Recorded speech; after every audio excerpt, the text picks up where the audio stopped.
Hello, नमस्ते, प्रणाम, हर हर महादेव। मैं आपकी बहन बिंदु मौर्य स्वागत करती हूँ अपने यूट्यूब चैनल पे आप सभी सम्मानित भाई बहनों का। तो आज मैं एक बहुत ही प्यारा गारी गीत लेके आई हूँ और ये मेरा गारी गीत आप सभी को कैसा लगेगा कमेंट के माध्यम से ज़रूर बताइएगा आप लोग। और बिल्कुल साफ़ सुथरे तरीके से मेरा गारी गीत है, क्योंकि मुझे गलत वर्ड ना बोलना पसंद होता है ना सुनना पसंद होता है। तो मेरा गारी गीत कैसा लगेगा आप लोग बताइएगा ज़रूर। गौआ गौआ सोर भैल यौरी भैल नगरिया, अरे गौआ गौआ सोर भैल यौरी भैल नगरिया, दुल्हा के दीदिया भागी गईनी, आई हो दादा कहिया दुल्हा के दीदिया भागी गईनी, आई हो दादा कहिया दुल्हा के दीदिया भागी गईनी।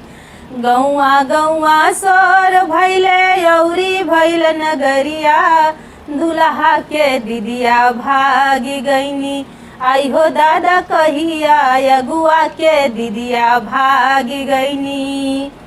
पुलिस खोजे दरोगा खोजे यौरी खोजे सिपहिया, अरे पुलिस खोजे दरोगा खोजे यौरी खोजे सिपहिया, दुल्हा के दीदिया भागी गईनी लेके मड़वरिया, दुल्हा के दीदिया भागी गईनी लेके मड़वरिया, दुल्हा के दीदिया भागी गईनी, आई हो दादा कहिया दुल्हा के दीदिया भागी गईनी।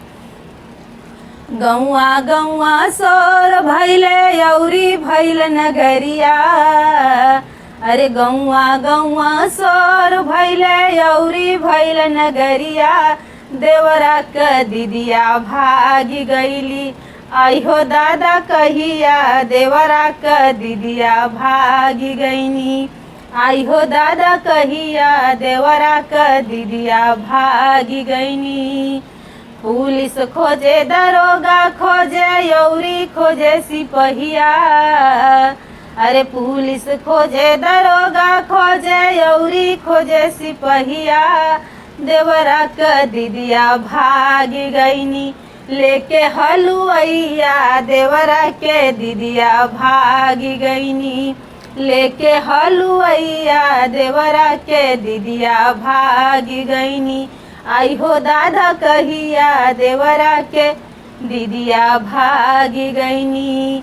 गौआ गौआ सोर भैले यौरी भैल नगरिया, अरे गौआ गौआ सोर भैले यौरी भैल नगरिया, जीजा के दीदिया भागी गईनी, आई हो दादा कहिया जीजा के दीदिया भागी गईनी, आई हो दादा कहिया जीजा के दीदिया भागी गईनी।